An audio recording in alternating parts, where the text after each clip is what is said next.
Everyone, the Bong ফ্যামিলির একটা নতুন ব্লগে তোমাদের সবাইকে স্বাগত। আশা করি সবাই তোমরা খুব ভালো আছো। আজকে ব্লগটা 27 নভেম্বর থেকে 29 নভেম্বর, মানে আমার দেওরের পুরো বিয়ের ভিডিওটাই এই একটা ব্লগেই আমি আপলোড করছি। অনেককেই তোমরা জিজ্ঞাসা করেছো আমি এতদিন কেন ব্লগ আপলোড করিনি, সেটা আমি অন্য কোনো ভিডিওতে বলবো। আজকে আপাতত বিয়ের ব্লগটা এনজয় করো। সকাল সকাল মানে বিয়ের দিন সকালবেলা বরের বাড়ি থেকে কনের বাড়িতে যে গায়ে হলুদের তত্ত্বটা যায় সেটা নিয়ে বেরিয়ে গেছে 8টা নাগাদই, যেহেতু হাবড়াতে হচ্ছে আমার দেওরদের বাড়ি আর তত্ত্বটা যাবে অনেকটাই দূরে কোন্নগর অবধি। তো সকাল সকাল তত্ত্বটা নিয়ে বেরিয়ে গেছে যাতে মেয়ের বাড়িতে গায়ে হলুদে কোনো অসুবিধা না হয়। তারপরে আমরা সবাই টান করে হলুদ শাড়ি পরে সেজে নিয়েছি। আমার যা, তাছাড়া আমার ননদ, সবাই মিলে আমরা সাজগোজ করে নিয়েছিলাম একদম সবাই ম্যাচিং হলুদ শাড়ি পরে। এখন কিছু রিচুয়ালস আছে, আর সত্যি কথা বলতে এত কাছ থেকে আমার শ্বশুরবাড়ি বিয়ে আমি কিন্তু প্রথমবার দেখছি। আমার কাছে এই সব রিচুয়ালসগুলোই ভীষণ নতুন, আর এই রিচুয়ালসগুলোর মধ্যেই না বিয়ের আনন্দগুলো লুকিয়ে থাকে। তো এখন যাওয়া হচ্ছে কাছেরই একটা পুকুরে, সেখানে কিছু নিয়মকানুন আছে।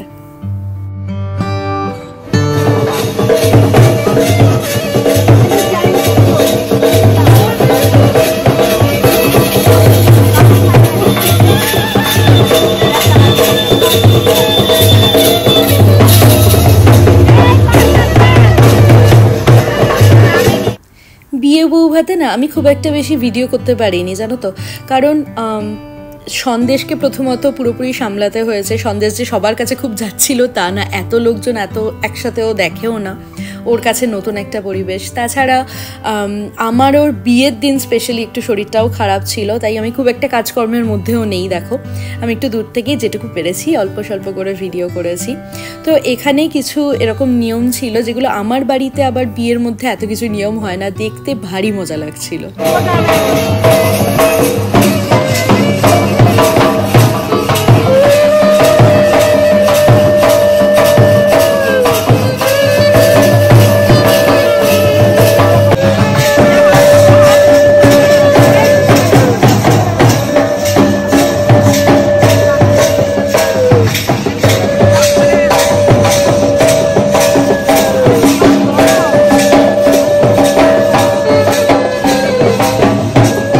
মা, কাকিমা, জেঠিমারা নিয়মগুলো বলে দিচ্ছিল কোনটার পরে কোনটা করতে হবে। আমার যা সুন্দর করে সেই সব নিয়মগুলো পালন করছিল। তো সত্যি কথা বলতে কি, এই নিয়মগুলো তো কোথাও বংশে কোথাও লেখা তো থাকে না, বংশ পরম্পরায় একটা জেনারেশন থেকে আরেকটা জেনারেশনে পাস অন হতে থাকে। এটা ভারী সুন্দর একটা জিনিস।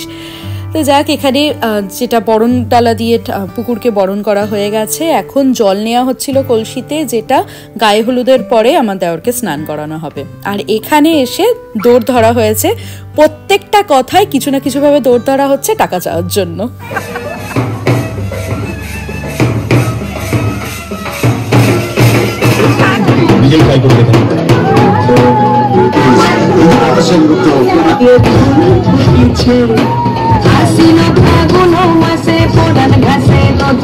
এখানে এখন চলছে গায়ে হলুদের পর্ব, আর হলুদ বাটাটা একটু কম পড়ে গেছিল, নয়তো আরেকটু বেশিক্ষণ ধরে খেলা যেত, কিন্তু আমরা চুটিয়ে মজা করেছি।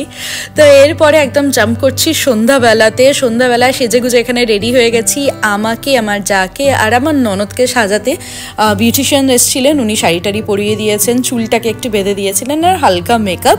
তো রেডি হয়ে গেছি এখানে, আর এখানে আমাদের বাসও চলে এসছে। দুটো ছোট ছোট বাস ছিল, আমরা এখন বাসে উঠবো আর যাচ্ছি আমরা কোন্নগরে। তো আমাদের যেটা মোটামুটি 2 থেকে 2.5 ঘন্টা মতন সময় লেগেই যাবে। আর এই বরযাত্রী যাওয়াটা না ভীষণ মজার।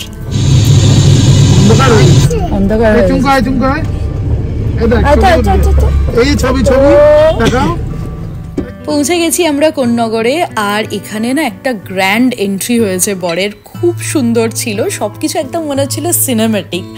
আমাদের বিয়ের সময় কিন্তু এত মানে অ্যারেঞ্জ করে সবকিছু এত প্রপারলি ওয়েতে কিন্তু হয়নি, বাট এটা খুব সুন্দর ছিল। এতদিন বাদে আমিও একদম কাছের মানুষের বিয়ে অ্যাটেন্ড করছি, তো দারুণ লাগলো। এখানে সাজানোটাও কি সুন্দর করেছে দেখো। আর এখানে যখন বরযাত্রীরা ঢুকছিল সবাইকে একটা করে ব্রোচ দিয়ে ওয়েলকাম করা হয়েছে। ইট ওয়াজ ভেরি নাইস গেস্টার। এখানে সন্দেশকে তো তোমাদের দেখানোই হয়নি, এখানে সন্দেশ, এখানে আমার রুহি মা, ওরা ঘোরাঘুরি করছিল। আমাদের নতুন বউদের বাড়ি থেকেও সব রকম ব্যবস্থা ভারী সুন্দর ছিল। আর এখন হবে শুভ দৃষ্টি, তো আমার খুব একটা বেশি ক্লিপিংস বিয়ের নেওয়া হয়নি, কারণ বিয়ে শুরু হওয়ার পরে আমরা খাওয়া দাওয়া করে তারপরে আমাদের বেরিয়ে আসতে হয়েছে, যেহেতু আমাদেরও অনেকটা দূর আসতে হবে। পুরো বিয়েটা আমরাও দেখতে পাইনি। এখানে এখন আপাতত বিয়ে ধরা শুরু হচ্ছে।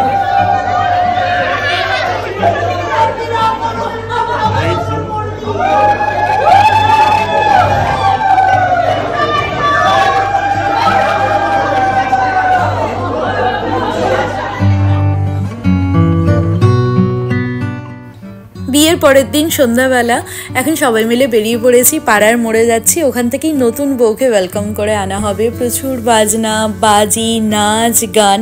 এটা একটা অদ্ভুত ব্যাপার। একটা বাড়িতে এখন কষ্ট, মেয়েটা চলে যাচ্ছে অন্য বাড়িতে, আর আরেকটা বাড়িতে নতুন একজন মেম্বারকে ওয়েলকাম করার জন্য অনেক আনন্দ।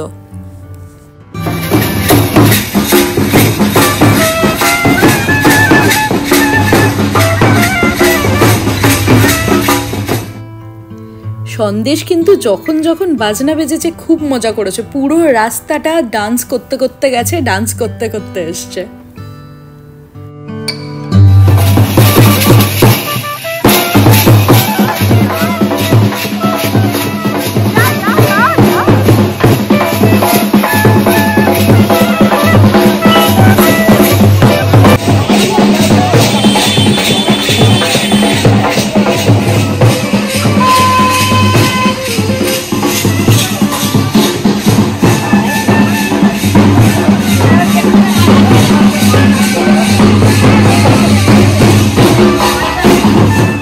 নতুন বউ এদিকে চলে এসছে। প্রথমেই আসা হয়েছে একটা মন্দিরে, ওরা দুজন এখানে প্রণাম করে তারপরে বাড়িতে যাবে।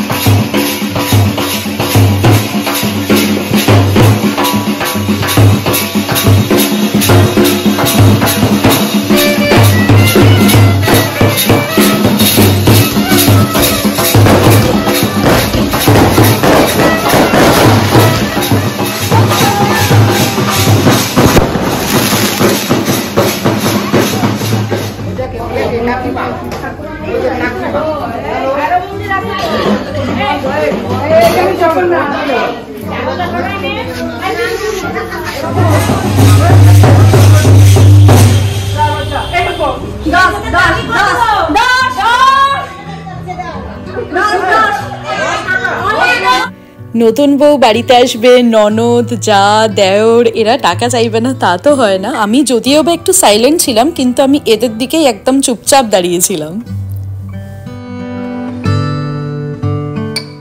আর বিয়ের ফাইনাল ডে আজকে, মানে বউ ভাতের দিন। সেজেগুজে রিসেপশন হলে চলে এসেছি। আজকে আমার বাবা মাও এসছে। বাবা মা অনেকটা তাড়াতাড়ি চলে এসেছিলো, যেহেতু অনেকটা দূর যেতে হবে। আর এখানে হচ্ছে আমার মিষ্টি যাটা। আমার আর ওর শাড়িটা না কাকতালীয়ভাবে অনেকটাই এক হয়ে গেছিলো, যদিও বা কালারটা আলাদা, কিন্তু স্টাইলটা একদম এক ছিল। আমাদের তিনজনকে কেমন লাগছে অবশ্যই জানি।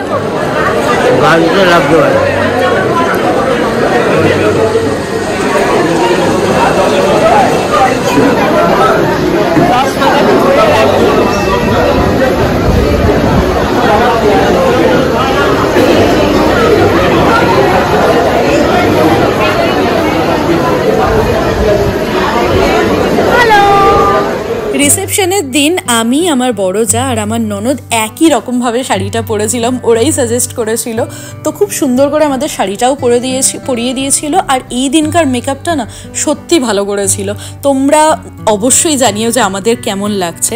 আর এখন মা বাবা বেরিয়ে যাচ্ছে। আর মা বাবার সাথে, মানে রাজীবের ছোটো মাসির বাড়ি আমার বাড়ির থেকে খুব কাছে, তো মা বাবার সাথে রাজীবের ছোটো মাসিও এসেছিলো।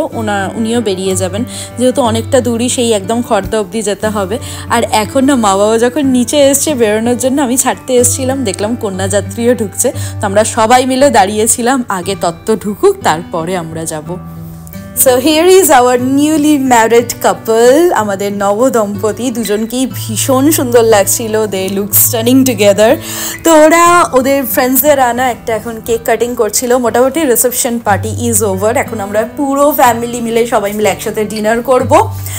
আর এর পরের দিন আমরা আবার সবাই মিলেই চলে যাব নিজেদের যে যার বাড়িতে। 3-4 দিন ভারী সুন্দর কাটলো। আর তোমরা সবাই ওদেরকে অনেক উইশ করে দিও for their happy married life. তো চলো আজকে ব্লগটাও এখানে শেষ করছি। কেমন লাগলো অবশ্যই জানিও, যদি ভালো লেগে থাকে অবশ্যই একটা লাইক করে দিও, শেয়ার করো, কমেন্ট করো। অ্যান্ড সবাই ভীষণ ভালো থেকো, সুস্থ থেকো। দেখা হচ্ছে পরের একটা ব্লগে। আর কেন এতদিন ব্লগ আপলোড করিনি সেটাও পরের একটা ব্লগে তোমাদের অবশ্যই জানিয়ে দেবো। আজকের জন্য বাই।